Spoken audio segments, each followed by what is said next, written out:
Don't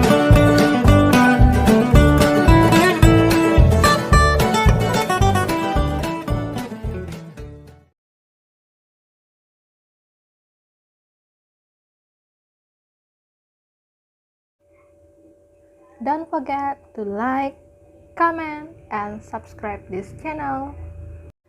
Hi everyone! Today we're gonna learn about prepositions of time. At, on, and in. Let's check it out. The first thing that we have to know is what is preposition. Nah, preposisi itu apa sih?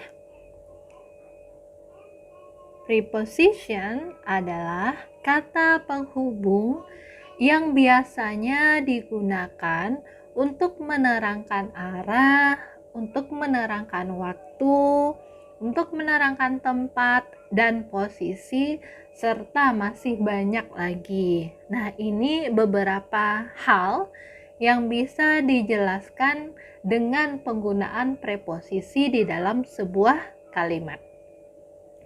Nanti dengan contoh-contoh yang akan teacher jabarkan sesudah ini, Ananda akan paham gimana sih tentang penggunaan at, in, dan on di dalam kalimat. Now, let's see the first one. Now, we gonna know how to use at in the sentence. Tapi sebelum itu kita harus tahu dulu nih, at ini digunakan untuk menyatakan apa. Nah, seperti yang tertera di layar, bahwa at itu digunakan untuk menyatakan waktu yang lebih spesifik. Contohnya apa? Let's see number 1. At 6 a.m. pada pukul 6 pagi. At noon or midday, tengah hari. Kemudian ada at night, and then at sunset, at lunchtime, at dinner time, at midnight, at the same time.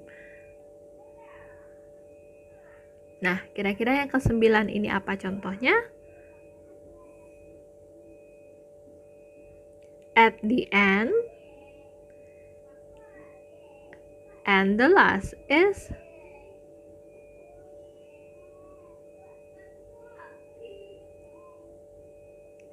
at the weekend.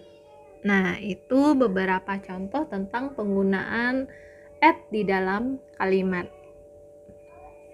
Jadi penggunaan at ini digunakan untuk menyatakan waktu yang lebih spesifik gitu, jelas waktunya itu kapan. Oh, misalnya pukul 6 pagi, atau tengah hari, malam hari, saat matahari terbit, dan sebagainya.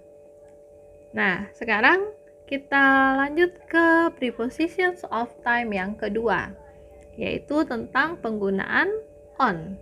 Nah, kalau on itu digunakan untuk menyatakan hari, untuk menyatakan tanggal, atau hari yang khusus atau spesial.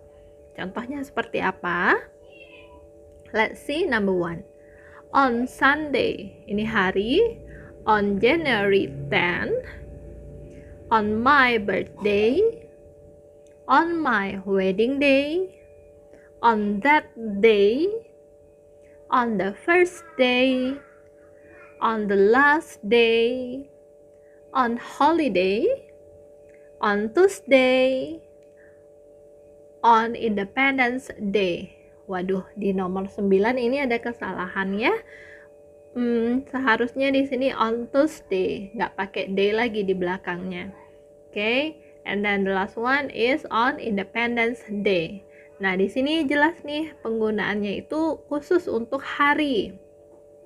Bisa nama hari, bisa your special day, for example your birthday day atau your wedding day, atau bisa juga untuk kayak Father's Day, Mother's Day, dan sebagainya. Okay, next we come to the last one, tentang penggunaan in di dalam kalimat. Nah, in ini digunakan untuk menyatakan months, untuk menyatakan seasons, untuk menyatakan years, centuries, and part of the day. Nah, jadi in ini digunakan untuk menyatakan bulan, musim, tahun, abad, atau bagian dari hari. Nah, contohnya seperti apa? Seperti yang sudah sama kita lihat di layar. Contohnya yang pertama, in May, atau in 1985, in the morning, in the afternoon, in the evening, in the 20th century, in summer, in the future, in the past, in the 16 years time. Seperti itu. Nah, jadi ini tentang penggunaan in di dalam kalimat. Jadi Ananda harus ingat bahwa penggunaannya dikhususkan untuk poin-poin seperti yang tertera di layar, seperti itu. Nah, baiklah Ananda, begitulah materi kita tentang the use of prepositions of time in the sentence. Teacher harap dengan penjelasan ini Ananda semakin lebih paham lagi tentang materi ini. Oke, sekian video pembelajaran kita hari ini. Thank you.